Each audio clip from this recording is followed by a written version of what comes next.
A receipt is one of the most understated documents in modern life. It is not framed, archived, or admired. It is printed quickly, handed over casually, and usually discarded within minutes or days. Yet, despite its fragility, it plays a critical role in how modern systems function. The receipt exists to stabilize trust after a moment has already passed. Before receipts, transactions relied on immediacy. Exchange happened face to face. Goods were inspected on the spot. Payment was visible and tangible. If a dispute arose, it had to be resolved immediately or not at all. This worked in small, local systems. As trade expanded, this immediacy disappeared. Goods moved farther. Payments became abstract. Stores grew larger. Employees handled transactions on behalf of owners. The moment of exchange became less personal and more procedural. Memory could no longer carry the weight of trust. The receipt emerged as a lightweight solution to this problem. It does not prevent mistakes. It does not guarantee fairness. It does not enforce outcomes. Instead, it creates a shared reference that exists outside both parties. This external reference is crucial.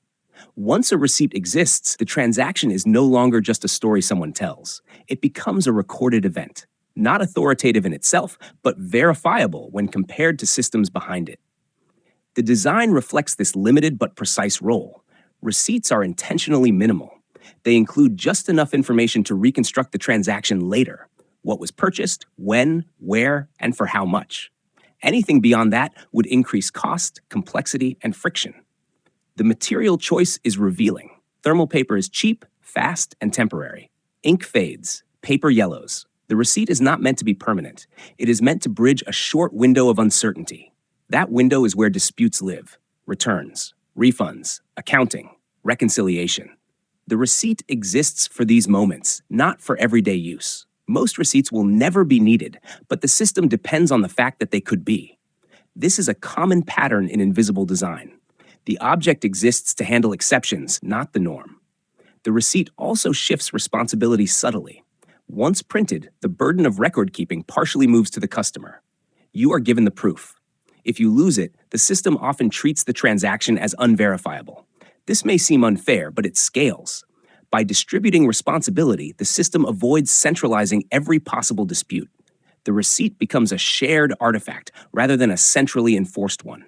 Its physicality matters here. A digital confirmation could serve the same function, but physical receipts offer immediacy. No login, no device, no account. The proof exists in your hand, instantly. This immediacy reduces friction at the moment of exchange. You don't need to decide whether you'll need proof later. The system gives it to you automatically. The receipt also performs a psychological function. It marks completion. The transaction feels finished once the receipt is handed over. Even if you don't read it, the act of receiving it signals closure. Money is gone. Ownership has transferred. The system has acknowledged the exchange. This signal is subtle but important. Without it, transactions feel unresolved. You wonder if something went through. You hesitate. The receipt removes that ambiguity. Its format reinforces neutrality. Receipts are rarely designed to persuade or delight. Fonts are utilitarian. Layouts are dense. Branding is present but secondary to clarity. This neutrality builds trust. A receipt that feels promotional would undermine its authority. A receipt that feels legalistic would intimidate. The familiar strip of paper strikes a balance: official enough to matter, casual enough to accept. The moment of realization often arrives when a receipt is missing. A return is denied.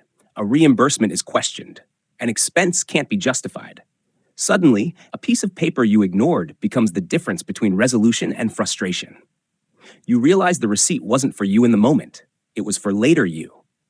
That realization reframes the object. The receipt is not a record of payment. It is a hedge against uncertainty. It allows systems to function without assuming perfection. Mistakes happen, disputes arise, memory fails. The receipt absorbs that instability quietly. This is invisible design doing institutional work. The object is intentionally boring. Any attempt to make it delightful would distract from its role. Any attempt to make it durable would increase waste. Any attempt to make it optional would increase conflict. So it remains exactly what it needs to be: thin, brief, and authoritative enough. As systems move toward digital records, the philosophy of the receipt remains unchanged. Confirmation screens, emails, transaction IDs all inherit the same role. They exist not to celebrate the transaction, but to make disagreement survivable. The best designs do not assume harmony. They assume friction and plan for it. The receipt does this quietly, at the exact moment when no one wants to think about it. And because of that, it fades into the background until the day it matters more than almost anything else.